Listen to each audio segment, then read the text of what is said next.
Hello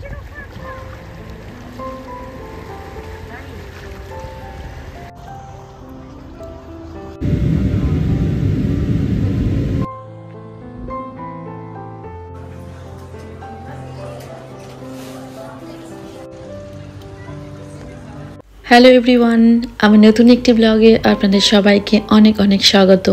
আশা করি সবাই খুব ভালো আছেন, সুস্থ আছেন।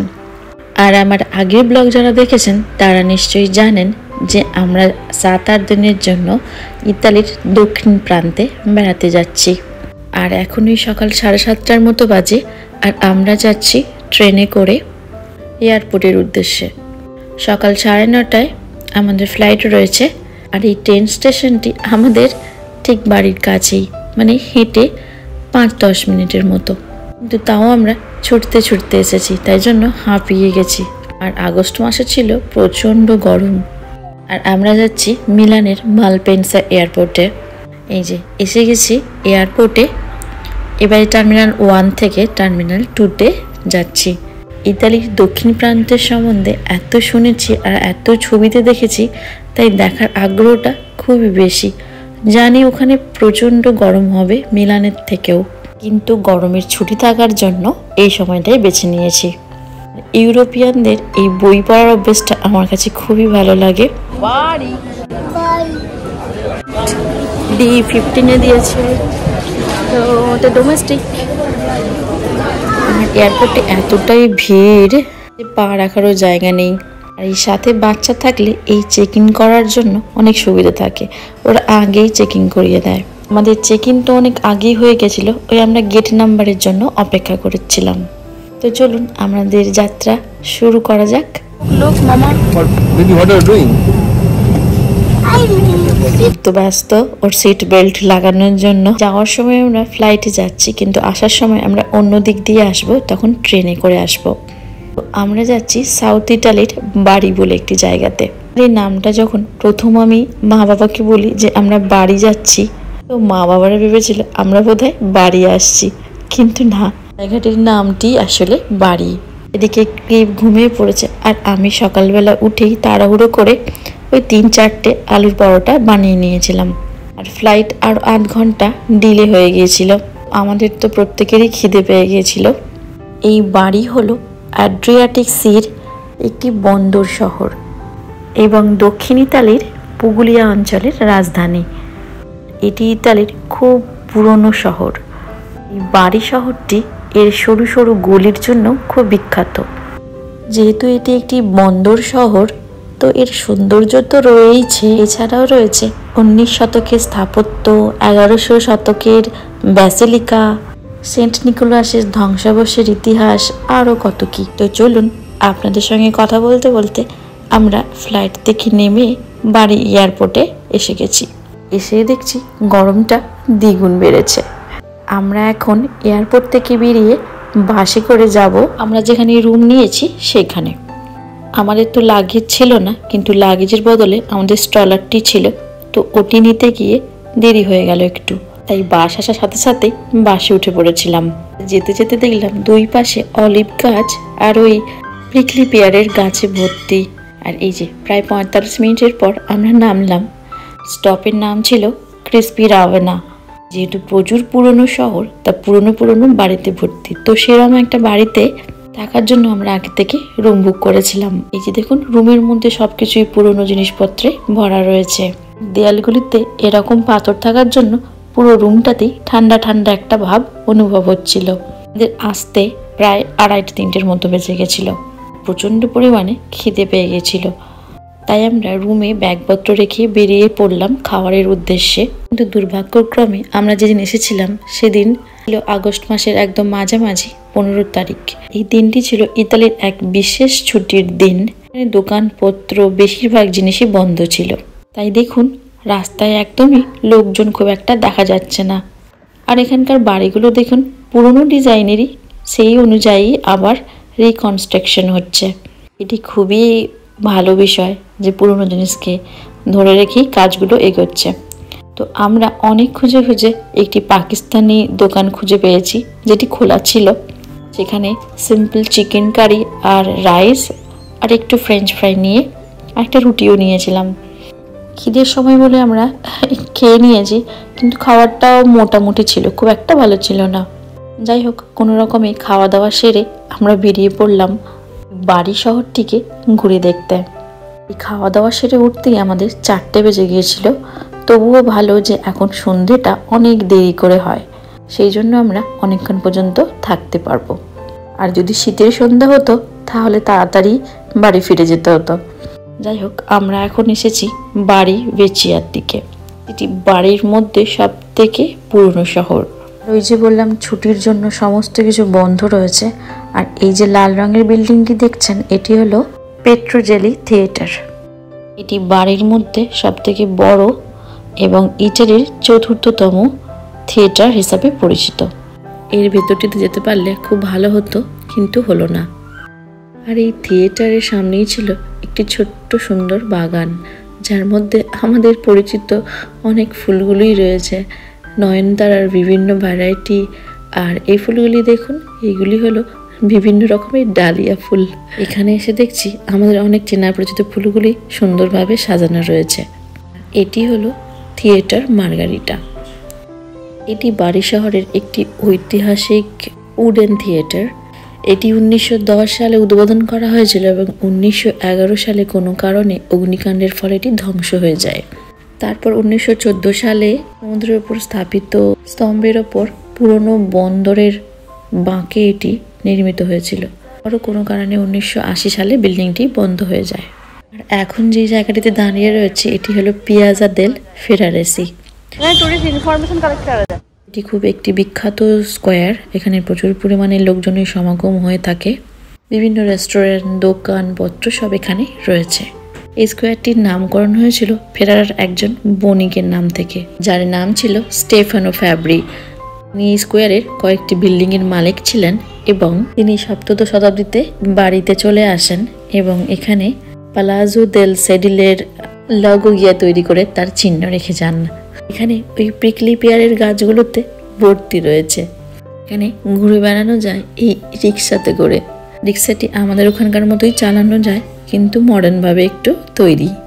আর এইটি হলো আড্রিয়াটিক সি। আর সাগরের এই অংশটি ইতালীয় উপদ্বীপকে বলকান উপদ্বীপ থেকে আলাদা করে। আর এই অ্যাড্রিয়াটিক সি হলো ভূমধ্যসাগরের একদম উত্তরের অংশ। আর এই অ্যাড্রিয়াটিকের উপকূলের দেশগুলির নাম হলো আলবেনিয়া, বসনিয়া ও হার্জেগোভিনা, ক্রোয়েশিয়া, ইটালি, মন্টিনিগ্রো এবং স্লোভেনিয়া। আর বাড়ির এই পুরনো ঘরগুলি খুবই সুন্দর দেখতে এবং খুবই সাজানো গোছানো। আর এরম ঘরগুলি কিছু কিছু রেস্টুরেন্ট রয়েছে, কিছু কিছু ছোট ছোট বুটিকও রয়েছে সুন্দরভাবে সাজানো। সি সাইডের সৌন্দর্য উপভোগ করার জন্য অনেক হোটেলও রয়েছে। আর এই বাড়ির রাস্তাঘাট, বিল্ডিং সবই পুরনো। আর রাস্তাগুলি দেখতেও একদম বাড়ির মেঝের মতো চকচকে। আমার তো জুতো স্লিপ করে যাচ্ছিল। আমরা এই রাস্তাটির ওপর দিয়ে হাঁটছি, আর এই রাস্তাটির নিচে গেলে সমুদ্র দেখা পাওয়া যাবে। আর এখান থেকেও সমুদ্রের দৃশ্যটা অসাধারণ লাগছে। বাড়ি পুরাতন শহরটি মধ্যযুগের, আর এটি পুরনো শহরের প্রাচীর দ্বারা বেষ্টিত। এটি উপকূল বরাবর প্রসারিত এবং মনোমুগ্ধকর পরিবেশের জন্য পরিচিত। এরকম বড় বড় দেওয়াল রয়েছে, আর তার মধ্যেই রয়েছে সরু ঘূর্ণায়মান রাস্তা, আর রয়েছে পাক্কা গলি। এখানে অনেক খেজুর গাছও দেখতে পাওয়া যাচ্ছে। অনেকদিন পরে আমি এই খেজুর গাছ দেখলাম। আর এই যে দেখুন গলিগুলি কেমন, আর বিভিন্ন চারপাশে পুরনো বাড়ি আর ঐতিহাসিক ভবনে এর সৌন্দর্য কিন্তু একেবারে আলাদা করে তুলেছে। আর এই গলিগুলো দেখে মনে হচ্ছে না যে আমরা কোনো বাড়ির গলির মধ্যে দিয়ে হাঁটছি, কিন্তু এই বাড়ির গলিগুলি একে অপরের সঙ্গে এভাবেই জড়িয়ে রয়েছে। আর দেখুন এই যে নিচে চলে এসছি, আর ওই গলিটা দিয়ে একদম সমুদ্রের কাছাকাছি যাওয়া যায়। আমরা একটু পরেই যাব সমুদ্রের পাড়ে।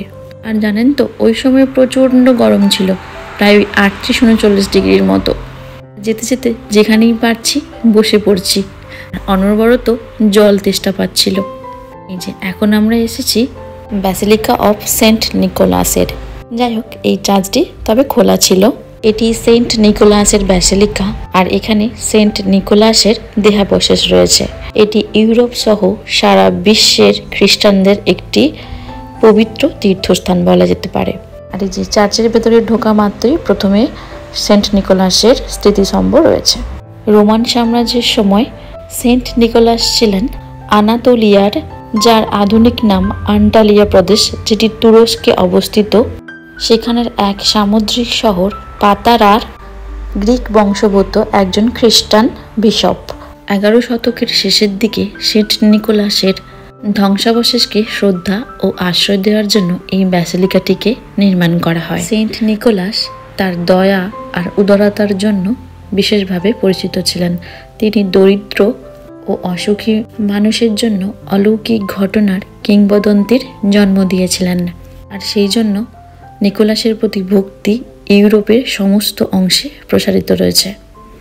এই চার্চের মধ্যে 2টি বেদি রয়েছে, একটি ক্যাথলিক আচারের জন্য উৎসর্গকৃত আর একটি অর্থোডক্স আচারের জন্য উৎসর্গ করা হয়েছে। আর এখানে বিভিন্ন ঐতিহাসিক মতবাদ রয়েছে।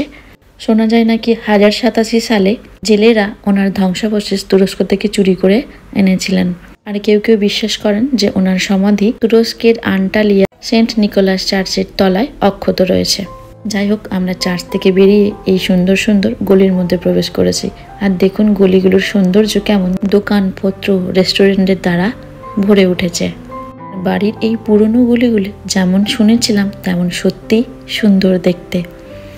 এটি ছিল একটি মিউজিয়াম, কিন্তু বন্ধ রয়েছে।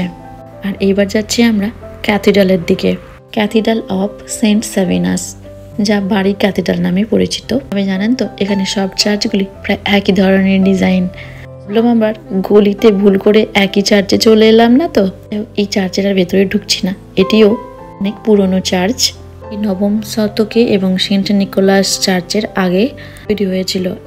এটি বাড়ি ভিটন্টর আর্চ বিশপের আসন।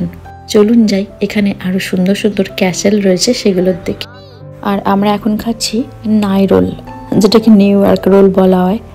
তবে আমি এই প্রথমবার খাচ্ছি, বেশ খেতে ভালো লাগছিল। এটি বেসিক্যালি একটি ক্রিস্পি ক্রোসেন্ট পেস্ট্রি, যার মধ্যে পেস্ট্রি ক্রিম দিয়ে ভরা হয়। বিভিন্ন ফ্লেভারের হয়, পিস্তাসু, ক্যারামেল, চকলেট দিয়ে ভরা যেতে পারে। ক্যাসেলটির নাম হলো কাস্তেলো সেভেবো। এটি 1300 শতকের একটি বিশাল দুর্গ, আর এখন এর মধ্যে মিউজিয়াম রয়েছে। তবে এটিও আজ বন্ধ রয়েছে, তাই বাইরে থেকে একটু গড়াগড়ি করে যা দেখা যায়। ক্যাসেলটি 1131 সালে বাইজেন্টিয়ান যুগের আবাসভবনগুলির ওপরে নির্মিত হয়েছিল। এটি আবার ধ্বংস হয়ে যায়। তারপরে 1240 সালে দ্বিতীয় ফ্রেডরিক দ্বারা এটি আবার পুনর্নির্মাণ করা হয়। আর এখন বিকেল প্রায় ওই 6:30 7টার মতো বাজে। আমরা এই সমুদ্রের ধারে এসেছি। আর এই জায়গাটির নাম হলো ব্রেড অ্যান্ড টমেটো। এখানটায় আমরা একটু বিকেলের দিকে এসেছি, কারণ প্রচণ্ড ভিড় ছিল। এখানে বহু মানুষ পিকনিক করছে, সুইমিং করছে। এখানে খুব সুন্দর সূর্যাস্ত দেখা যায়। আর এই রাস্তা দিয়ে হাঁটতে হাঁটতে সমস্ত বীজগুলি চোখে পড়বে। হাঁটার সাথে সাথে মেন রোডেও পৌঁছানো যাবে। আর এই সূর্যাস্ত হওয়ার সময় সমুদ্রের রূপ অসাধারণ সুন্দর লাগছিল। যতই অন্ধকার হচ্ছিল, এর গাঢ় রং প্রত্যেকের দৃষ্টি আকর্ষণ করছিল। এখানে আরো অনেক সুন্দর সুন্দর বীচ রয়েছে। ওখানে এত ভিড় ছিল যে নামার কোনো জায়গায় পাওয়া যাচ্ছিল না। তাই জন্য আমরা এই পাশে চলে আসি আর সমুদ্রের সন্ধ্যেটাকে উপভোগ করার জন্য। আর সন্ধ্যের সময়ও এই বিচের ধারে লোকজন কিন্তু বসে রয়েছে। আর সন্ধ্যের সময় রাস্তাঘাটে লোকজনের ভিড় অনেকটাই বেড়েছে।